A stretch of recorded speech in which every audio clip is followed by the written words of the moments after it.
Shane Warne cricket इतिहास के सबसे बेहतरीन बॉलर्स में से एक। उनकी लेग स्पिन के दुनिया भर में करोड़ों फैंस थे। लेकिन 2003 के विश्व कप में एक ऐसी घटना हुई जिसने उनके शानदार करियर पर एक गहरा दाग छोड़ दिया। ये कहानी उस वक्त की है जब टूर्नामेंट शुरू हुए सिर्फ 2 दिन हुए थे और दुनिया के सबसे बड़े स्पिनर्स में से एक को शर्मिंदगी के साथ घर लौटना हुआ। अब ये पूरी कहानी क्या थी, आज के स्पोर्ट्स कैफे के इस एपिसोड में हम आपको यही सुनाने वाले हैं। 2003 का world cup south Africa, Zimbabwe और केनिया में खेला जा रहा था।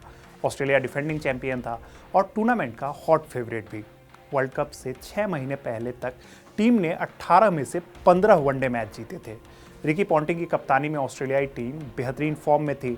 वॉर्न ने टूर्नामेंट से करीब 15 दिन पहले ये घोषणा कर दी थी कि ये वर्ल्ड कप उनके वनडे करियर का आखिरी टूर्नामेंट होगा। दिसंबर में इंग्लैंड के खिलाफ खेलते वक्त उनके कंधे में चोट लगी थी, लेकिन 5 हफ्ते बाद वो दोबारा खेलने के लिए फिट हो चुके थे। ऑस्ट्रेलिया का पहला मैच पाकिस्तान के खिलाफ था, लेकिन मैच से एक दिन पहले ऑस्ट्रेलियन बोर्ड ने अचानक एक प्रेस कॉन्फ्रेंस बुलाई। वहां ये घोषणा की गई कि वॉर्न ने खुद बोर्ड को बताया है कि 22 जनवरी को लिए गए एक रूटीन ड्रग टेस्ट में वो फेल हो गए हैं। उन्हें तुरंत घर वापस भेजा जा रहा है। ये खबर जंगल की आग की तरह फैल गई। एक दिन पहले ही ऑस्ट्रेलियन स्पोर्ट्स ड्रग एजेंसी ने वॉर्न को फ़ोन कर बताया कि उनका टेस्ट पॉजिटिव आया है। उन्होंने मॉड्यूरेटिक नाम की एक डाईयूरेटिक दवाई ली है। ये एक प्रिस्क्रिप्शन दवा है जिसका इस्तेमाल हाई ब्लड प्रेशर और शरीर में पानी की जमा होने की समस्या के लिए किया जाता है। लेकिन ये दवा क्रिकेट में प्रतिबंधित थी, यानी कि स्पोर्ट्समैन के लिए ये प्रतिबंधित थी, क्योंकि इसका इस्तेमाल स्टेरॉइड को छिपाने के लिए किया जा सकता है। ये पेशाब में स्टेरॉइड के निशानों को पतला कर देती है। टीम मैनेजमेंट और कप्तान रिकी पॉन्टिंग को तुरंत इसकी जानकारी दी गई। पॉन्टिंग ने बाद में कहा कि वो हर चीज़ पहले से चेक करने में यकीन रखते हैं। उनके मुताबिक वॉर्न जैसे खिलाड़ी के लिए जो एक दशक से इंटरनेशनल क्रिकेट खेल रहे हैं, इस तरह की लापरवाही नहीं करनी चाहिए थी। टीम की एक मीटिंग बुलाई गई।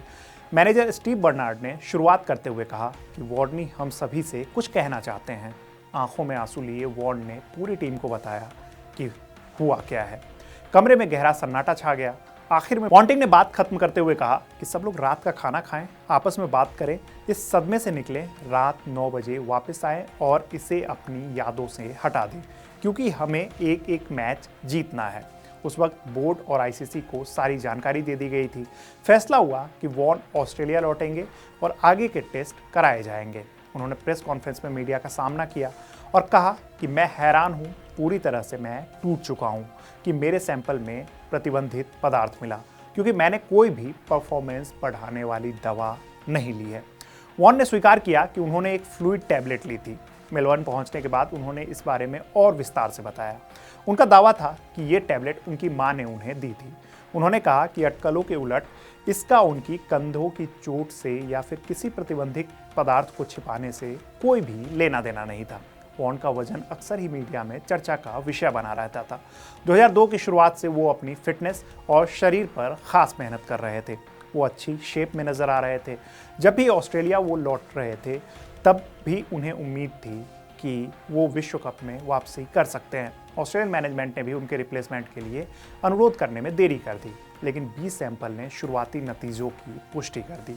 इसके बाद वॉर्न को एसीबी एंटी डोपिंग हियरिंग के सामने पेश होने के लिए बुलाया गया। उसी हफ्ते सिडनी मॉर्निंग हेराल्ड ने रिपोर्ट छापी कि वॉर्न ने डाईयूरेटिक दवा 1 से ज़्यादा बार ली थी। ये उनके शुरुआती बयान के बिल्कुल उलट था। वॉर्न के वकीलों ने अखबार को माफ़ी मांगने के लिए पत्र भेजा और मुकदमे की धमकी तक दे दी, लेकिन अगले हफ्ते एसीबी हियरिंग में पेश होने पर वॉर्न ने खुद इस बात की पुष्टि कर दी।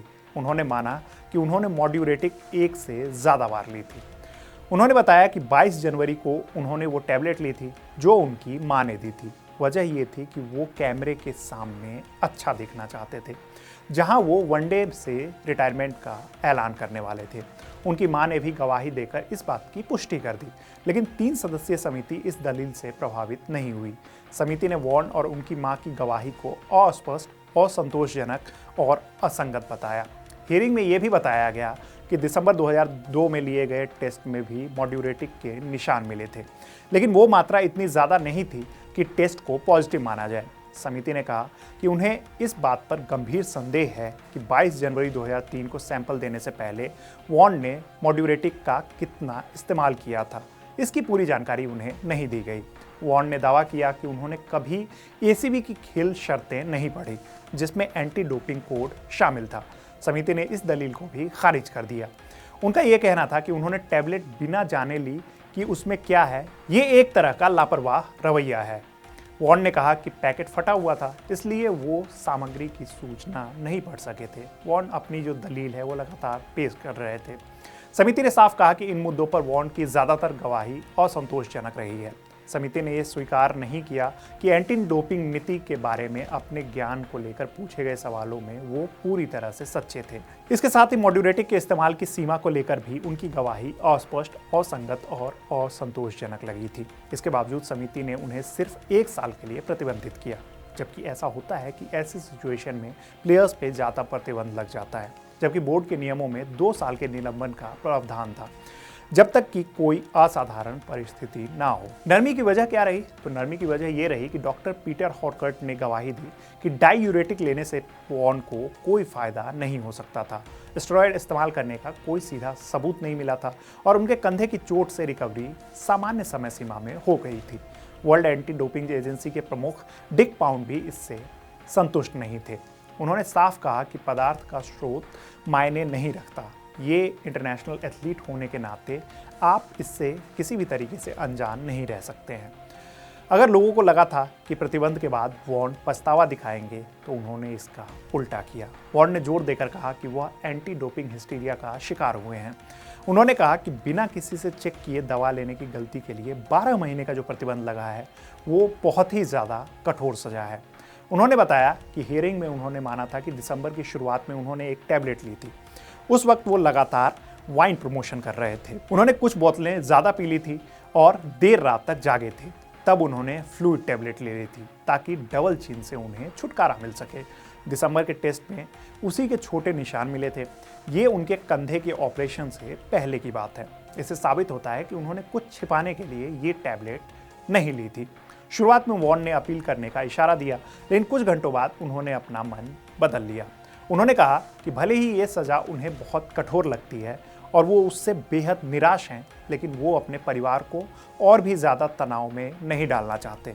यानी कि अब बहुत ज़्यादा हो चुका है, अब जो फैसला आ गया उसी को कायम रहने देते हैं। उन्होंने समिति के फैसले को स्वीकार करने का फैसला किया। हालांकि टीम के कई साथियों ने उनका समर्थन किया, यानी कि वॉर्न को सपोर्ट किया, लेकिन उनके चेहरे पे निराशा साफ झलक रही थी। ग्लेन मैग्रा ने अपने अखबार के कॉलम में लिखा कि चाहे टीम के बाकी प्लेयर्स वॉर्नी के साथ हों, लेकिन इतने अनुभवी खिलाड़ी को जोखिम का अंदाजा होना चाहिए था।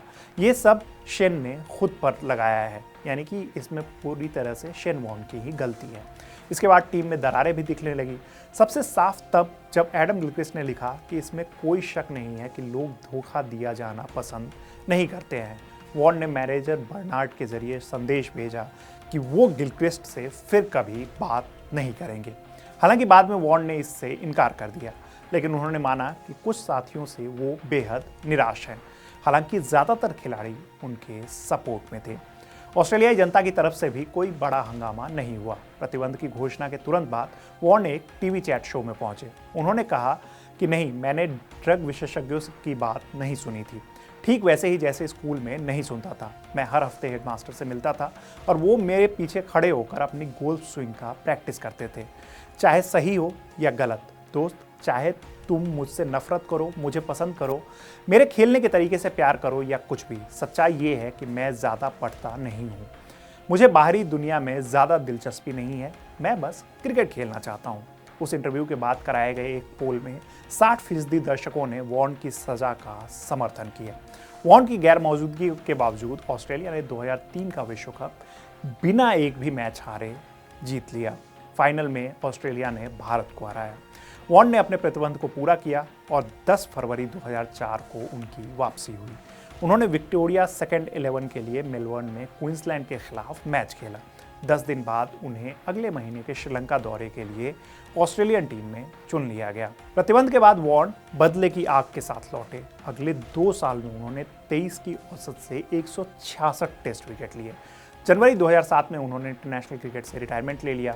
अपने पूरे करियर में उन्होंने 1000 से ज़्यादा विकेट लिए और क्रिकेट इतिहास के महानतम खिलाड़ियों में अपनी जगह पक्की की। मार्च 2022 में दिल का दौरा पड़ने से उनका निधन हो गया। लेकिन आज भी जब क्रिकेट की महान हस्तियों की बात होती है तो शेन वॉर्न का नाम सबसे पहले शायद लिया जाता है। तो ये थी शेन वॉर्न की ड्रग वाली कहानी। ये कहानी आपको कैसी लगी हमें कमेंट बॉक्स में ज़रूर बताइएगा। मेरा नाम है रविराज, देखते रहिए कड़क। धन्यवाद।